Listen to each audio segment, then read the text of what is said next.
Today we're going to look at a very effective way you can take advantage of your opponent's second serve.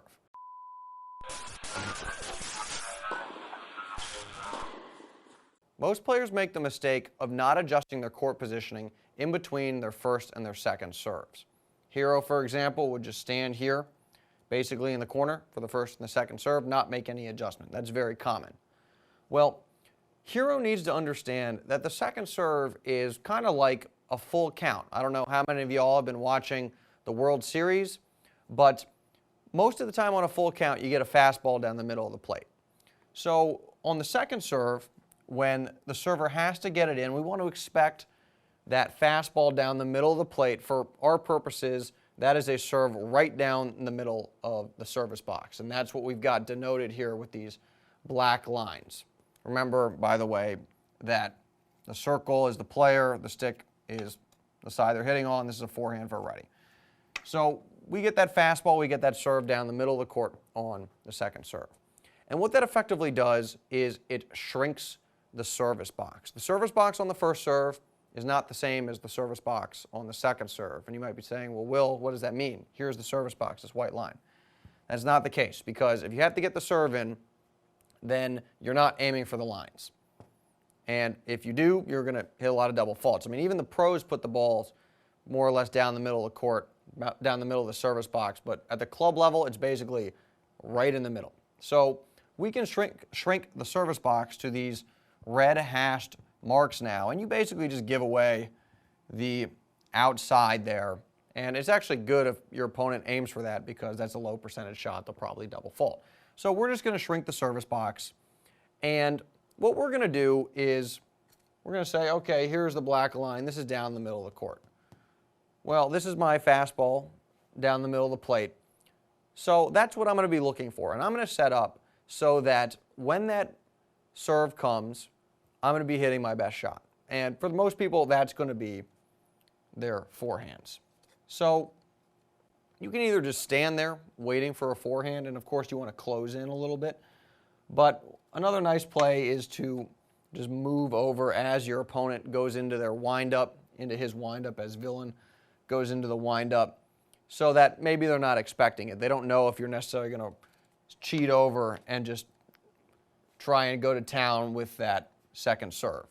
Now, when I say go to town, I don't mean try and hit a home run. What you want to do is hit what is called big shot, big target. So that means you can be aggressive with the ball, but you want to go for the big area of the court, which tends to be somewhere in this vicinity. Hit it over there, cross court, lower net, and if you're a little long balls in, if you hit down the middle of the court, maybe, still going to go in. If you go a little wider, the ball is going to be in. So big shot, big target on that return. And the server is probably not going to be at their comfortable rally depth, because you're serving at the baseline, probably land a foot inside, and most people retreat. So this works pretty well simply because a lot of the time the Villain is going to be digging that ball off of his shoestrings. So on the ad court, it's a little bit different. This time you would cheat to your left as Villain goes into the windup, or you just stand there and you let them know what's coming. It doesn't really matter to some degree depending on your opponent's skill level, because they're not going to be able to do too much with the second serve unless they go for a lower percentage shot. And again, you kind of want that. You want them to be aiming for this stuff, closer to the line, out wide, because chances are they're going to miss a lot of those shots. They might make a couple, cool, who cares? They're going to miss more of them. And by pressuring their second serve like this, that will spill over onto their first serve. Maybe your Villain has a nice first serve, you've struggled with it a little bit, but you can really attack that second serve. Well, then they're going to say to themselves, well, I just need to take a little bit off my first serve, get a higher percentage in, so that serve's not going to be as effective, but at least I'm not getting exploited on my second serve. So by adjusting your court positioning on the second serve, you can actually influence how Villain hits their first serve. You can maybe have them take it down a notch. They'll be thinking about it when they step up to the line. So the moral of the story here is, to go back to that baseball analogy, the second serve is the full count. The pitch is coming down the middle of the plate, so you need to adjust your court positioning in anticipation of that. And If villain hits the corners, good for them. That's just, most of the time they're going to walk you, they're going to double fault.